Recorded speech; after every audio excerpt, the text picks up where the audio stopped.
Hello students, welcome back to the revision session of science. We are continuing the revision of chapter 5, separation of substances. Today we are going to revise the topics evaporation and condensation. So you will see the given activity. Heat a beaker containing some water. Allow the water to boil. If you continue heating, would the water turn into steam and disappear completely? Now add 2 spoons of salted to water in another beaker and stir it well. Do you see any change in the color of water? Can you see any salt in the beaker after stirring? Heat the beaker containing the salt water. Let the water boil away. What is left in the beaker? Okay. First you are asked to take some water in a beaker. Then allow the water to boil. When you heat the water, what happens to the water? Water will be converting into the gaseous form as the water vapor or steam. That means when water is heated from the liquid state, it converts into the gaseous state. And the gaseous state of water is called a water vapor or steam. And if we continue to heat the water, all the water in the beaker will be slowly getting evaporated. Getting evaporated means getting converting into gaseous state.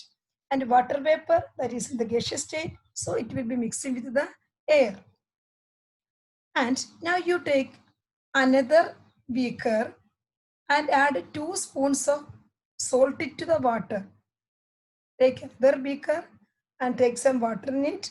Add 2 spoons of salt to the water in the second beaker. Now stir it well. For what you have to stir it well? For getting the salt completely dissolving in the water, stir the salt well in the water. And after stirring, the salt will be completely dissolving in the water. Then you can see a little color change in the water. The color of the water will be changing. Little it will be becoming dim or light color. Then after that again you are going to heat the water. When you heat the water, it will be starting to boil and you can see the water vapor coming out of it. And slowly, the complete water in the beaker will be getting evaporated. And when the complete water get evaporated, what you can see in the beaker? You can see some white powder-like substances. And if you taste this powder, it will be feeling salty. That means the powder remaining in the beaker is of salt. And what will happen to the water? The complete water will be getting evaporated and changing into the gaseous form. This process of conversion of water into its vapor is called like evaporation. So what is evaporation? Evaporation is the process of conversion of water into water vapor or any liquid, not only water, any liquid, when it is heated, it gets converted into its gaseous form. This process of conversion of a liquid into its gaseous form is called evaporation. And the process of evaporation takes place continuously wherever water is present. That is the main point you have to remember. The process of evaporation takes place everywhere, wherever water is present. You know how the rain is formed. How the rain is formed? The water in the water body is getting converted into vapor because of the heat of the sun.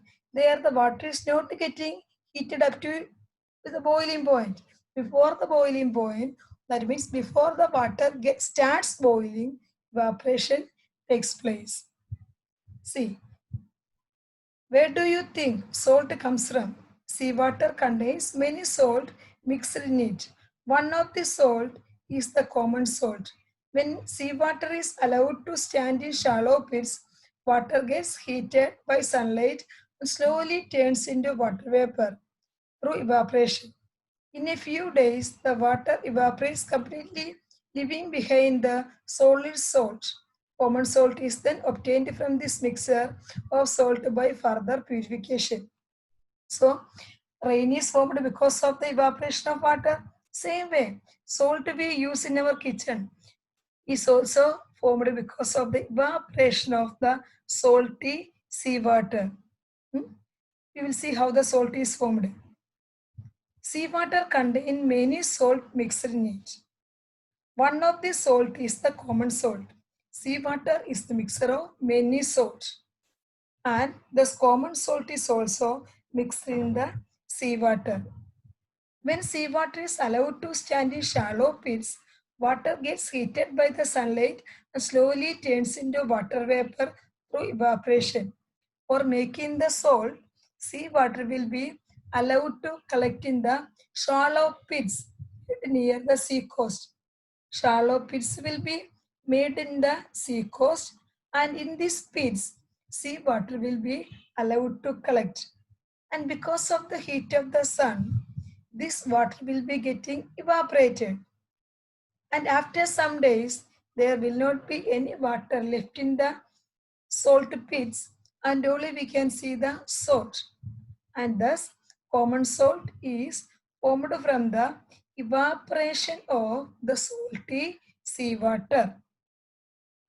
In few days, the water evaporates completely, leaving behind the solid salt. Then common salt is then taken to the factories for further purification, and we get them in the packets from the factories. So that means evaporation takes place at any temperature. It is not needed to heat the water up to boiling point. You know, when you spread out the wet clothes for drying, after some times clothes will be getting dried. What happens to the water in the clothes? It will be getting evaporated, change in the gaseous form and mix with the surrounding air, and the clothes will be getting dried up. So evaporation takes place even before the boiling point, or we can say evaporation takes place at any temperature. But the speed of the evaporation will be more if the temperature is more. That only in summer days, in summer season, clothes dry up faster. And in winter or in the monsoon season, it will take more time to dry up. That means the rate of evaporation depends on the heat. If the heat is more, the evaporation will be faster. And if the heat is less, the evaporation will be slower. But evaporation takes place at a cold temperature. Now we will see the next part. Use of more than one method for separation. We have studied some methods for separation of substances from their mixture. Often one method is not sufficient to separate the different substances present in the mixture. In such a situation, we need to use more than one method of separation. Children, you have learned about many methods of separation of substances like hand picking, crushing, winnowing, sedimentation, decantation, evaporation, many methods. But in some situation, more than one method we have to use to separate the components of the mixer. That also we will learn with an activity. Take a mixer of sand and salt. How will we separate these?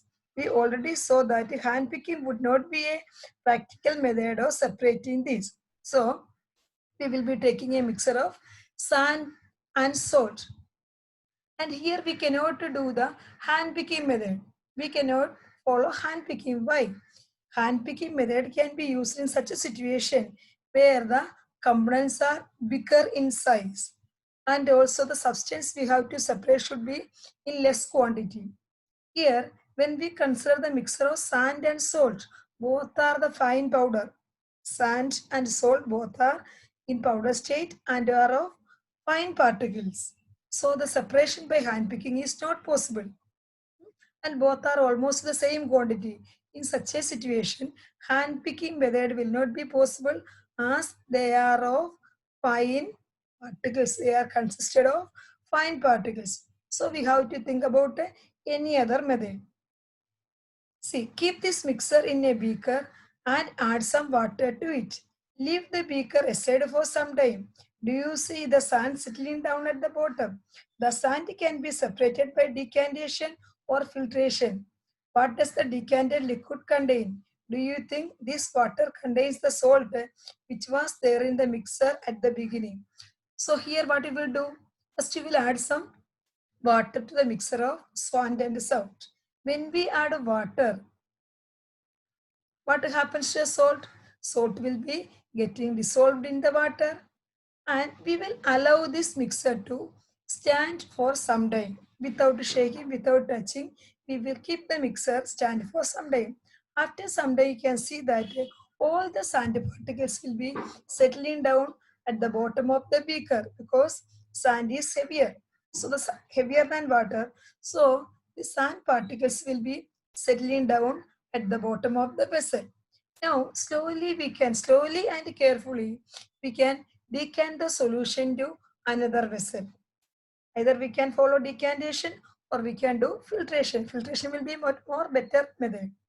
So when we do filtration, the sand particles will be left on the filtering medium, whether it is the cloths or the filter paper, whatever it is, sand particle will be left on it and the water will be getting collected in the second vessel.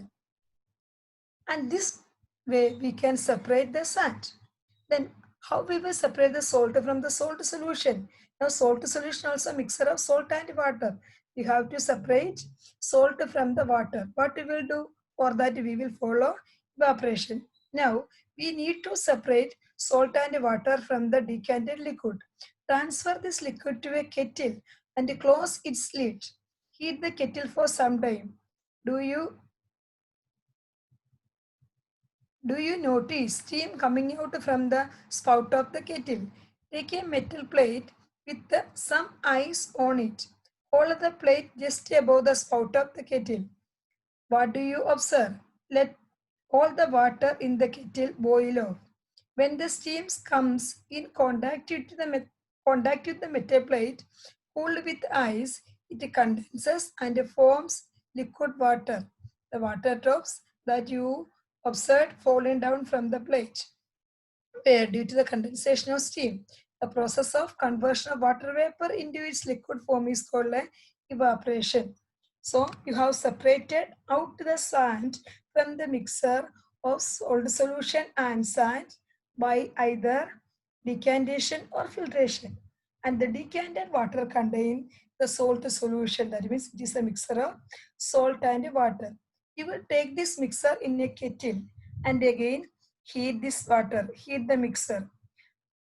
And when you heat the water, you can see the steam will be coming out of the spout of the kettle.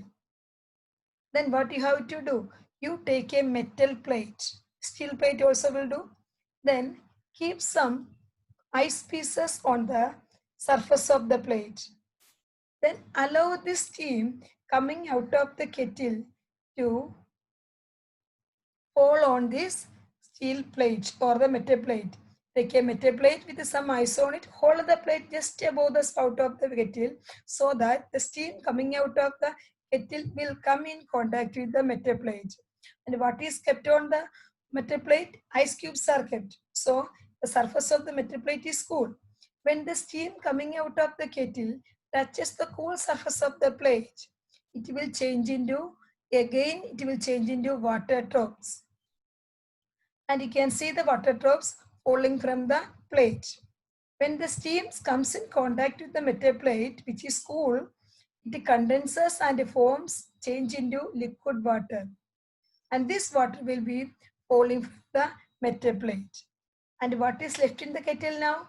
Only salt particles. When all the complete water will be boiled out, then you will be getting only the salt particles in the kettle. Only salt powder will be left in the kettle and all the water we can separate out by the process of evaporation. Now this process of conversion of water vapor into liquid form is called condensation. Condensation is the opposite process of evaporation. This evaporation, in evaporation, liquid water will be getting converted into the gaseous form. In condensation, the gaseous water vapor, that is the steam, will be condensing or cooling down to get a water. The process of conversion of water vapor into its liquid form is called a condensation. So this way we can separate out a mixture of sand and salt. Sand will be separated by decantation or filtration, and from the salt solution, salt can be separated by evaporation. Okay, children, we will continue the topic in the next lesson. Next session we will continue.